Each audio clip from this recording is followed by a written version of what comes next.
હું ધનજીભાઈ એમ ખોખરિયા, અધ્યક્ષ રાષ્ટ્રીય શૈક્ષિક મહાસંઘ મેઘરજ અને મારી જોડે ઉપસ્થિત મિત્રો શિક્ષક સંઘના પ્રમુખશ્રી, ઉપપ્રમુખશ્રી, મહામંત્રીશ્રી અને એચટાટ સંગઠનના પ્રમુખશ્રી સંજયભાઈ પટેલ.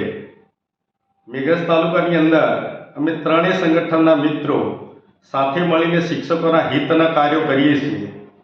અમારી મેઘરજ તાલુકા પંચાયતમાં શિક્ષણ શાખામાં આઉટસોર્સિંગ તરીકે સુશ્રી અફસાનાબેન બાબુભાઈ ખેરાડા કેટલાય સમયથી જે પટાવાળા તરીકે ઉપર ફરજ બજાવતા હતા, પણ પટાવાળાની ફરજમાંથી તે વહીવટી કામગીરી કરતા હોય એમની કામગીરીથી મેઘરજ તાલુકાના શિક્ષકોને અસંતોષ હોય અને મેઘરજ તાલુકાના શિક્ષકો અને મેઘરજ તાલુકાના દરેક જૂથના જૂથમંત્રીઓના પ્રશ્નો અમારા સંગઠનના હોદ્દેદારો સુધી આવતા અમે આની રજૂઆત યોગ્ય જગ્યાએ માન્ય ટીડીઓ સાહેબશ્રીને કરીને એમને શાખા ટ્રાન્સફર માટે અમે રજૂઆત કરેલી, જેના અનુસંધાને માન્ય ટીડીઓ સાહેબે એમને તારીખ 1/3/2024થી શિક્ષણ શાખામાંથી વહીવટી સામાન્ય શાખામાં એમનો બદલી કરેલ છે, જે ખરેખર સરાહનીય બાબત છે, શિક્ષકોના હિતની બાબત છે.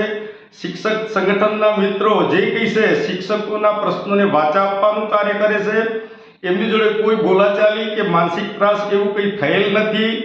શિક્ષકના હોદ્દેદારો જે કંઈ છે એ મિત્રો હંમેશના માટે પ્રક્રિયાને ઝડપી કરવા માટે એક ઉદ્દીપકનું કાર્ય કરે છે.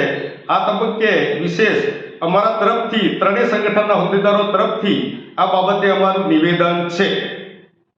હરીશકુમાર ધનજીભાઈ, પ્રમુખ મેઘરજ તાલુકા પ્રાથમિક શિક્ષક સંઘ.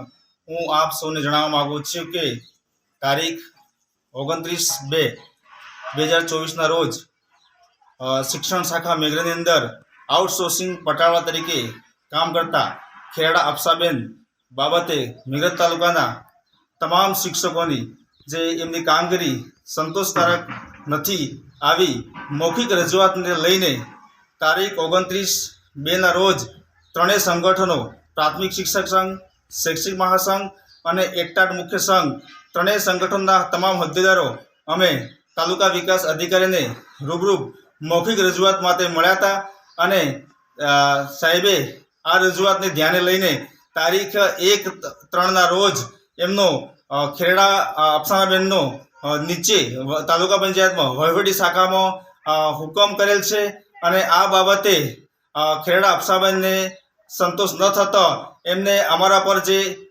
આક્ષેપો મૂક્યા છે એ તદ્દન પાયાવિહોણા છે.